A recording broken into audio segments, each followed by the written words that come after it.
Have I officially said it yet? Good morning. Good morning. Jeez.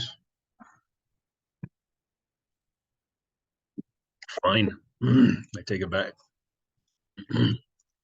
Today's the 15th. I hope you're excited.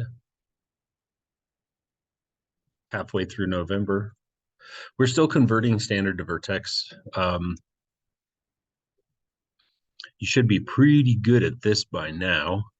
Today, if you have any gaps in your understanding of the process, it's really going to get magnified here. So we're doing standard Vertex again, but this time there will be fractions involved and not in the way that you're used to. I know that you've seen problems with fractions where your middle term is odd and you have to try to take half of it and you get a fraction. And so you're familiar with that. What you're not familiar with is this.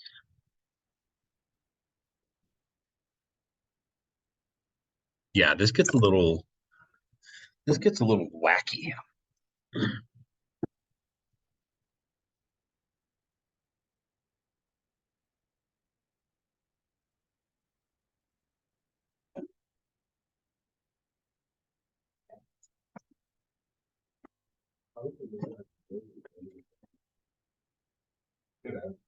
It was good for me to, get out of my chair. That gave me like 51 more steps.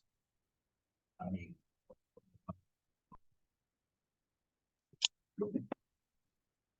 huh? Thanks, buddy. You ready? All right. The first step will be the same. So we're going to leave our quadratic term and our linear term alone, and we're going to sort of remove the 7 from the picture. Remember that, just like you have been, that constant term is not allowed to play in this first step. So any thoughts on what we ought to do? Say again? Yeah, but there's a little stuff we got to do before. You don't want to complete the square until this. Let me draw a little blue jelly bean. You've got to get that to not have anything in front of it. Yes. And this can get a little bit nasty, but you're exactly right. Divide by 1/2. It's very literally exactly what you've been doing. Whatever's attached to x squared, you don't pay any mind to whether or not the 6x cooperates. That's not my concern. My concern is I'm going to do whatever I have to do to get that blue jelly bean by itself.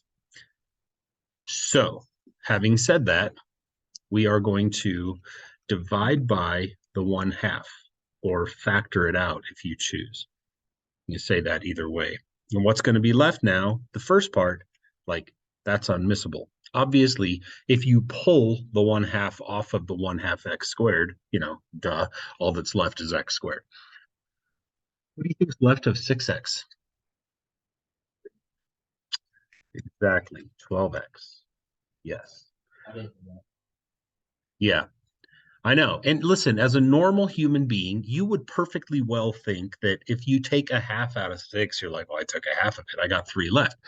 But if you think fundamentally about something that you learned years ago, you learned how to divide by fractions. And this is what it looks like. Peyton said it already, and I'm glad you said it that way. We're dividing by a half. So if I take the number that used to be there, I'll point to him with a little arrow, the 6, and I divide him not in half, but by a half.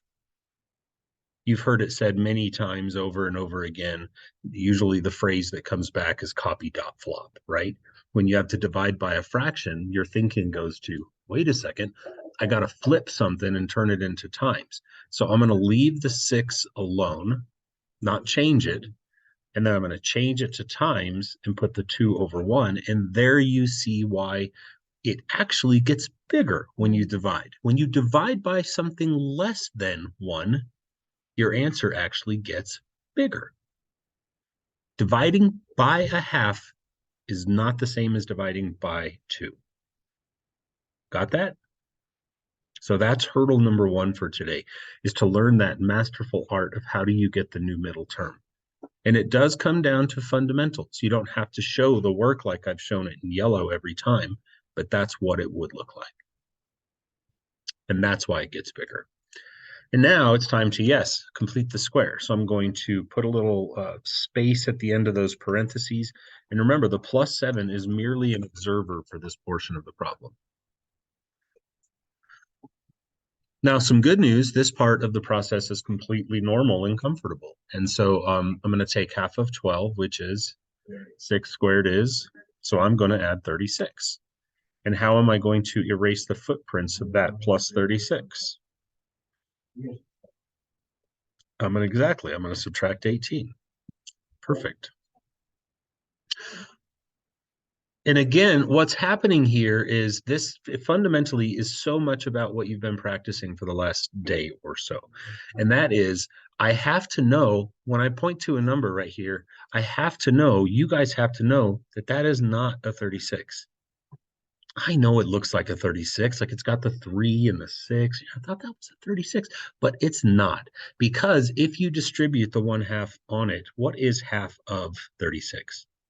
So that 36 that looks like a 36 and smells like a 36, it's not a 36. It's actually net result of plus 18, which is why we have to turn around and subtract 18.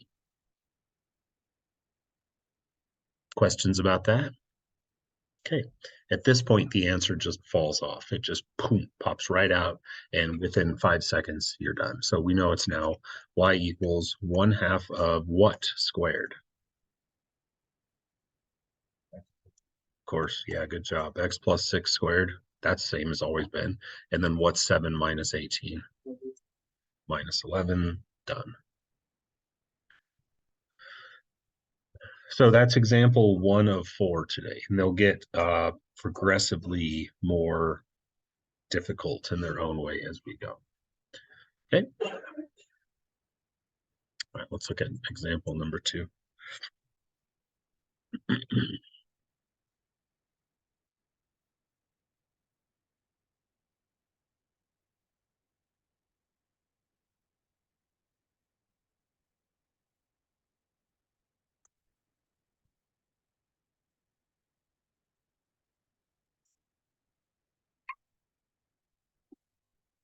You could graph this, as is. You could do your whole negative b over 2a thing. And I mean, that would not be fun. It would not even for a dork like me. That's just a lot of drudge. What are we going to do, Brady? Say it again.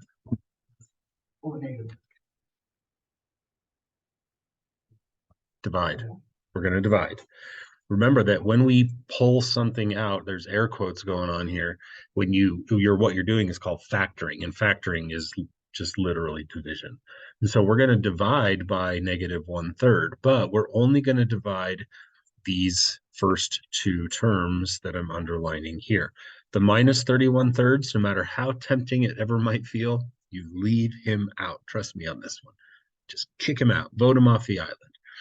So what we're going to do now is have y equals, and we're going to pull out the negative 1/3. And then, of course, everybody can get this far. It's this, what you totally know what I mean here in about a day or a half an hour, maybe. This is one of the 2 steps of demise right here. The moment of truth. Can I calculate the middle term? And honestly, no insult intended. It really does just boil down to some 6th grade math. Who's patient enough to embrace that process? So the idea is I'm going to take the number that used to be in the middle, and I'll show my work. I'm not too proud to show my work. The number that used to be in the middle was 10/3. And I'm going to divide it by negative 1/3. It's a very literal process. Like you take what used to be there, you divide it by what you pulled out, and the result of that 6th grade math problem will be your new middle term. So you're going to copy dot flop this thing 10/3 times negative 3/1. What do you get? Thank you. So the new middle term, jackpot, is minus 10x. That's one of the two hard steps. It shouldn't be, because again, it is, I'm going to say this again, it is just sixth grade math, but that tends to be where a lot of mistakes happen. It's unfortunate. And now we have a little brief moment of, oh yeah, this is easy. What's half of negative 10? Negative 5. What's negative 5 squared? So I'm going to add 25. And how am I going to erase the footprints of that plus 25? Brady? Yes, you would add 25 thirds. And believe you me, I'm going to explain why that's happening, but you'll get used to this. And good job, Brady. You've clearly cracked the code now. You've crossed the threshold. You have to look at the number that's in the back of the parentheses, that red 25, and ask yourself, if you want to be good at this, ask yourself every time, who are you really? Like it's Halloween. You're not really a 25. You're dressed up like a 25, but you're not. To figure out who he really is, you simply take the number lurking out front and you actually multiply it in and say, who are you? And that negative 1/3, if you multiply it by 25, is undoubtedly net result negative 25 thirds. And then you will always ask yourself, what's the dead opposite of that number that I got? And it's what Brady said. You're going to add 25 thirds. You'll always erase the footprint like that. Now the rest is just happens. Those are the two steps. No, rarely do mistakes happen past this. They shouldn't. But those are the two spots. I'll circle them for you. I'll put a yellow arrow. That's a spot of doom, and that's a spot of doom. Those are them. You overcome those, you're gold. So here we go. Final answer. We have y equals negative 1/3 times the quantity of what squared? X minus 5. And you got a little bit of fifth grade mathish kind of stuff over here. You got a couple fractions. What is negative 31 thirds plus 25 thirds?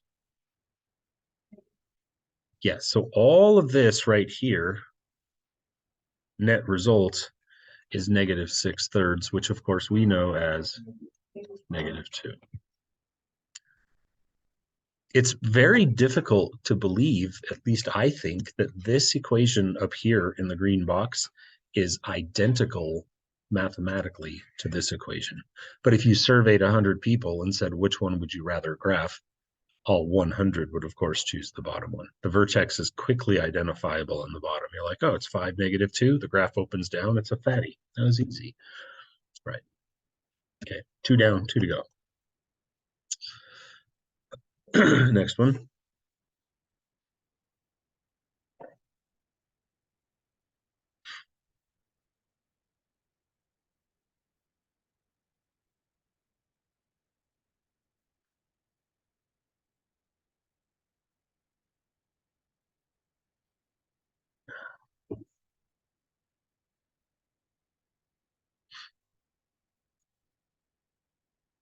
What are we going to divide by, factor out, pull out, however you want to say it? Yeah, we're pulling out 3/4, and we're not paying any mind to the negative 6. We're like, you're playing along whether you like it or not.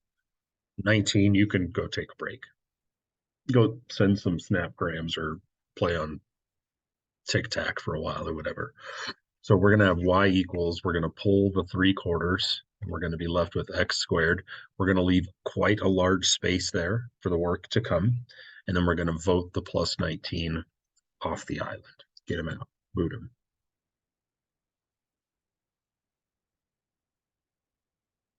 Middle term. It's, yeah, you guys got that nice and quick. So let me go through the work for anyone that didn't see it that quick. Top notch, you guys. So what I'm going to do is I'm going to take the number that used to be there in the middle. His name is negative 6. And I'll put him over 1. And I'm going to divide him by whatever we've chosen to pull out front, which in this case is 3/4. And then you copy dot flop it, you leave it as negative 6 over 1, you change it to 4/3. And however you arrive at negative 8, some of you were taught to divide the 6 and the 3 first. Some of you were like, who cares? You multiply and then you divide by 3. Either way, you're going to get to negative 8. So good job, you guys, for coming up with that. So minus 8x goes in the middle. Good. And then again, you have the brief moment of, I got this. What's half of -8?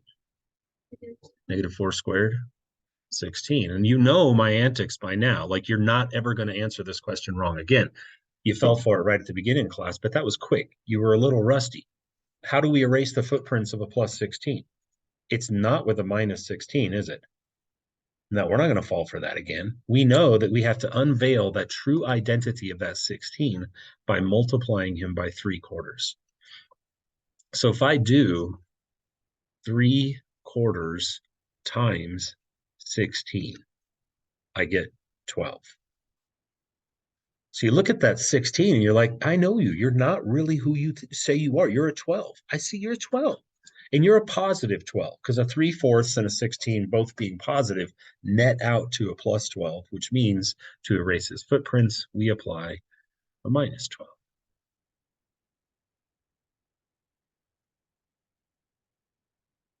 And then you're done, basically, right? All the heavy lifting at this point has been done. You're left with 3/4 of what?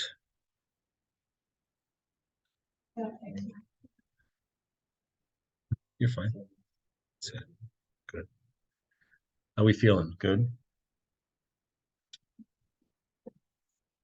Uno más.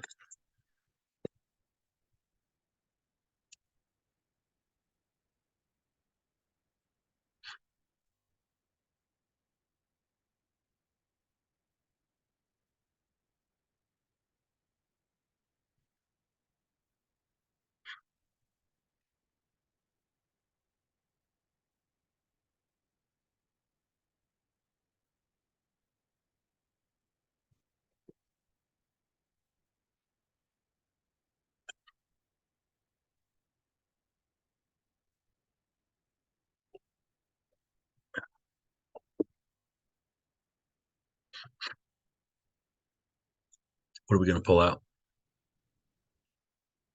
-5/3, right? So we have y equals -5/3. And you should follow my example. I'm trying to model for you like appropriate mathematical behavior. So you'll notice every time I do this, I'm just like a creature of habit. I pull out what I'm pulling out, I put my x squared, I leave a long space, and then I kick the constant term out to the right. Just clear your workspace, get it all ready for the project.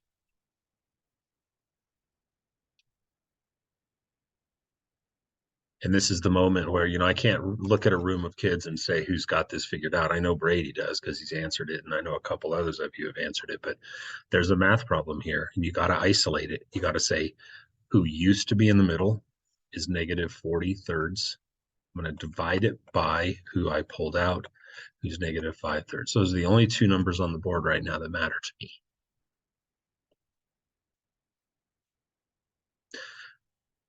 A negative divided by a negative is a positive, so I'm just going to omit the stupid negatives. I don't need them anymore. They're just going to get in the way.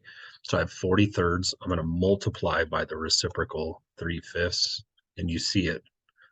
Like if you're doing 120 divided by 15, you're nuts. You should cancel the threes and then reduce from there. What do you get? Definitely 8. Yeah. So since it's a negative divided by negative, it turns out to be a plus. And so in the middle of our long parentheses, we're going to put a plus 8x. Half of 8 is 4 squared. So I'm going to add air quotes 16. We're like, you're not really a 16. Nice try, sucker. So then we go and unveil the true identity of that 16, that imposter. And we do that by completing this blue arrow. The blue arrow is your buddy. You actually have to multiply that out to see who is that imposter. You're not a 16. So I just go work it out. And I say, what is -5/3 times 16/1? That's a very unfriendly math problem. Nothing cancels, reduces. What do you get? Yeah, you get -80/3. And you don't want to put -80/3 at the back. You want to kill it with a +80/3. Remember to always do the dead opposite of whatever the blue arrow gives you. I've got a little bit of work left, but it's like, give me a break. I mean, those are like easy fractions. So the left side, just simple pimple. We have negative 5/3 times the quantity of x plus 4, you agree, squared. And then what's at the back? Minus 5. It would be minus 15/3, but we know better than that. Think you got it? This assignment is not on Delta Math because Delta Math does not offer these. So as you grab for your Chromebook, I'll just have you know, I handcrafted assignment 32 for you. So I'll hand it out here in just a second. I had to make these because I couldn't find a good computerized like generator of these anyplace. So that's that. Huh? No graphs. Nope. I don't even need you to name the vertex. I think that, I mean, you get it. Like if I asked you to name the vertex, you'd be like, -4, -5. Yeah. So this is just convert. Oh, you know what? I did put on the worksheet. There I am saying that. Find the vertex, but I added find the axis of symmetry. So I thought that would be a good refresher for you guys. So let's say on this problem, obviously, if it says find the vertex, your vertex would be at, do we all agree, -4, -5? What would the axis of symmetry be? You can call it the AOS. Where would the, if you can picture the vertex, right? So like to get to the vertex, you go left 4 and down 5, right? And then the graph would open downwards. Remember the axis of symmetry is that vertical line that runs right down the center? It would be x equals -4. Very good. If you don't put the x equals, it's very, very not right, right? That's important. Good? Yeah, I mean, it's simple. Good. Questions? All right.